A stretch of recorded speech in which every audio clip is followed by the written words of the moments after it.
तो सीता ने कहा है सुत कपि तुम्हें समाना। सुत बोला कि हे बेटा क्या सब तुम्हारे जैसे है? तो इन्होंने विभेद रूप दिखाया।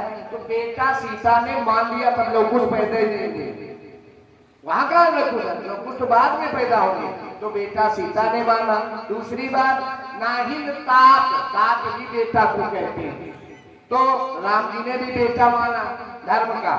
और उसके बाद जब भरत जी के संदेश को मिलाया, संत की विरह सागर में डूब रहे थे, तो वहां भी भरत जी ने उनको अपना आभारी माना कि तुम्हारे जैसा कोई मेरे प्राण बचाने वाले, हम तुम्हारे जैसे उद्धार नहीं है। और लक्ष्मण जी तो मूर्छित हो गए, वो तो खुदे भी नहीं है।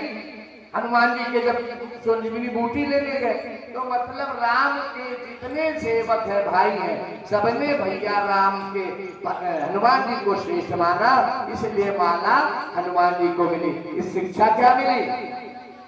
जीवन में अगर उच्च काम करना है, उच्च पद पाना है, तो कभी उच्च बात मत बोलो, उच्च अपने को बड़ा मत दिखाओ। मसक समान रूप कपि धरी, बड़ा काम और रूप छोटा।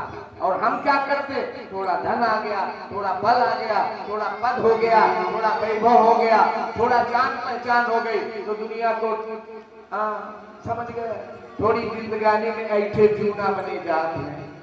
आज 7 दिन बाद इंद्र चरणों पर गिरा है, क्षमा मांगी है। भगवान गोवर्धन धारी आज वृंदावन में आज समस्त प्रजा को सांत्वना प्रदान करते हैं। बोलो गोविंद भगवान की। इसके बाद इंद्र ने जब स्तुति करी, उसके दूसरे दिन आज भगवान के सामने कामदेव नामक देवता प्रस्तुत हो गया। उसने कहा है गोविंद, ये मयूर का पंख जो है अपने मस्तक से हटा दो। बोले क्यों? बोले ये आपके ऊपर शोभा नहीं देता। बोले क्यों? बोले तुम 16,108 प्रजांगनाओं गोपियों के साथ रोज रास रचाते हो और रहते हो उनके सानिध्य में, समीप में, और कहते हो ये ब्रह्मचर्य का प्रतीक है। मोर कभी मैथुन नहीं करता, ब्रह्मचर्य के रूप में उसका नाम लिया जाता है और उसी का प्रतीक है मोर का पंख। तो ये हटाओ। बोले क्यों, ऐसा क्यों? तो उसने कारण बताया। बताया क्या? बोले चोर पछतात जब भोर हुई जाते हैं, और मोर पछतात ऋतु फागुन के आए थे। दूसरी बात, योगी पछतात जब योग ध्यान छूट जात, और पंडित पछतात संग मूर्ख के पाए थे। चंदन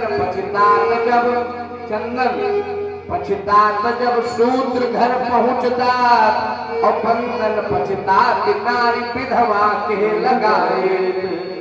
जो स्त्रियां पति की सेवा से वंचित हो जाती हैं और वो श्रृंगार करके अपना जीवन यापन करती हैं, तो उनके श्रृंगार के आभूषण स्वयं लज्जित होते हैं, वो शोभनीय नहीं होते हैं। तो हे कन्हैया, ये मोर का पंख उतार दो और नहीं तो हमसे युद्ध करो।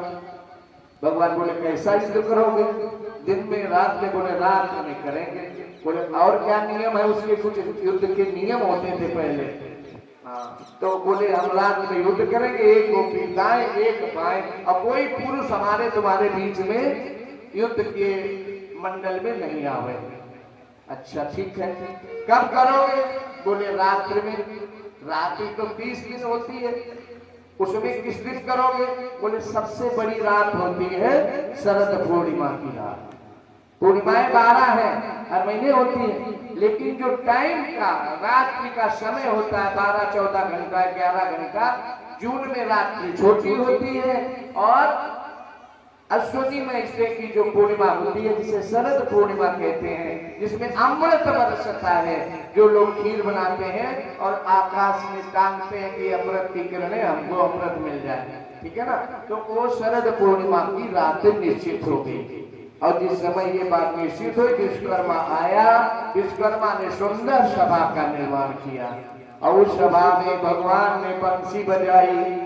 जैसे बंसी बजाई सबको बुलाना है ना, व्हाट्सएप से निमंत्रण जा रहा है, इनको भैया फोन से, मीनू भैया लो बात करो प्रधान जी से, ए भैया रात उनसे बात करो, याद दिला रहे, तब ये यहाँ पर मंच की शोभा बन रही है। हमारे मित्र लोग प्रतिष्ठित जो ये भी दर्शन कर रहे और सबका आशीर्वाद इनका हम सबको मिल रहा है।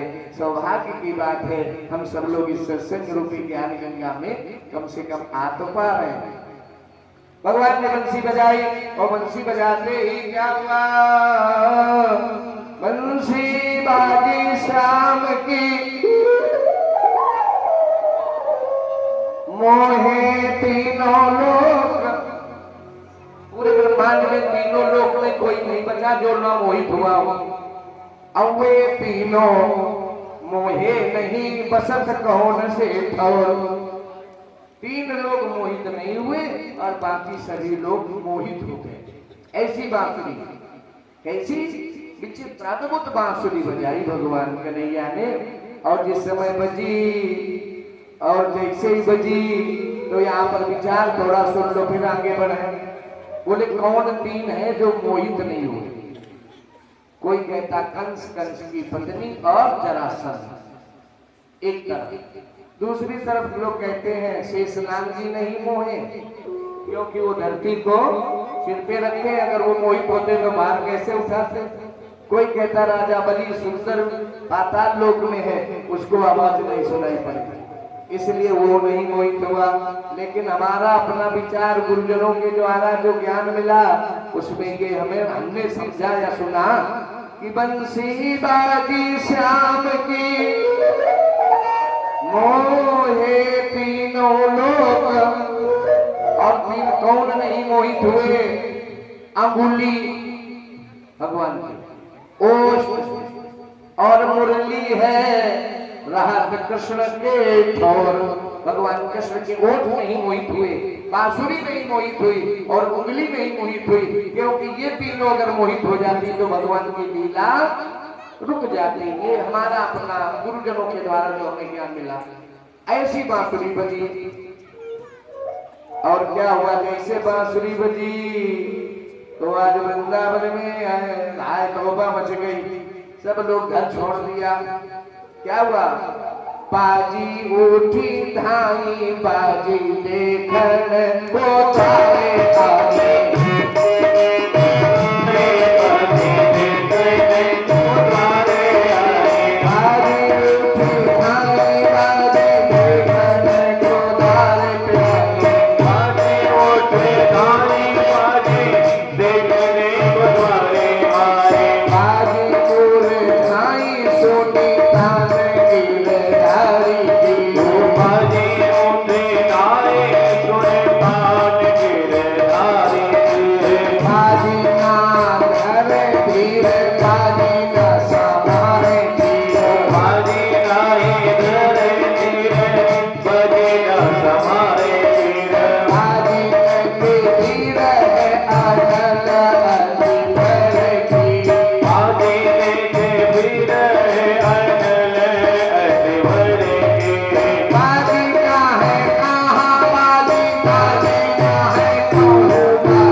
बंसुरिया श्याम की तुम्हारी बंसुरिया श्याम की तुम्हारी बंसुरिया श्याम की तुम्हारी बंसुरिया श्याम की तुम्हारी।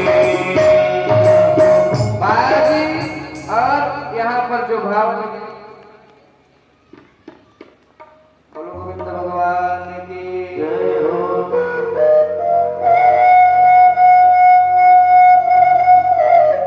देखिए हमारे क्या नाम है लकी सिंह, राघवेंद्र सिंह जिला पंचायत लकी।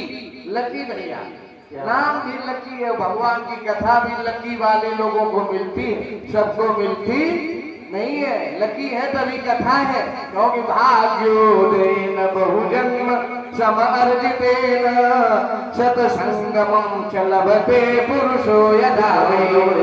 अनेक जन्मों का भैया पूर्ण कर्म होता है लकी भैया। तो जाके ये कथा और ज्ञान यज्ञ आपको सुनने को हमको आने का अवसर मिलता है, क्योंकि कहा गया है जग में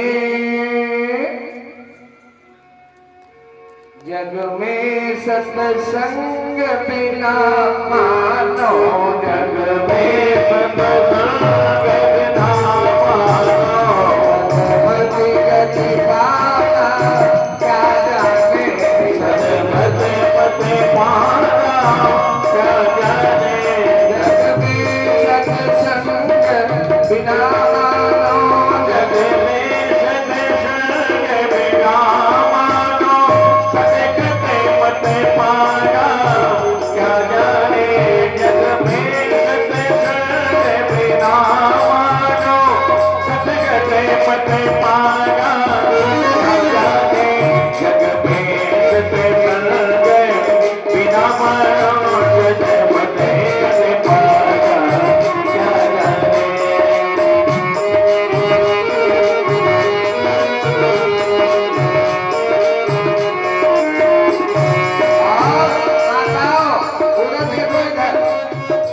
आसुरी प्रवृत्ति के जो प्राणी सत्संग में आया क्या जाने। आसुरी प्रवृत्ति के लोग यहाँ सत्संग में आया क्या जाने। आसुरी प्रवृत्ति के लोग यहाँ सत्संग में आया क्या जाने। उन्नति का साधन सेवा है, किससे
सब लोग हमारे जो यहाँ वरिष्ठ लोग बैठे, इस ग्राम की हमारी कथा की शोभा श्रृंगार, इनको सबको सम्मानित करो, इनका आशीर्वाद लो।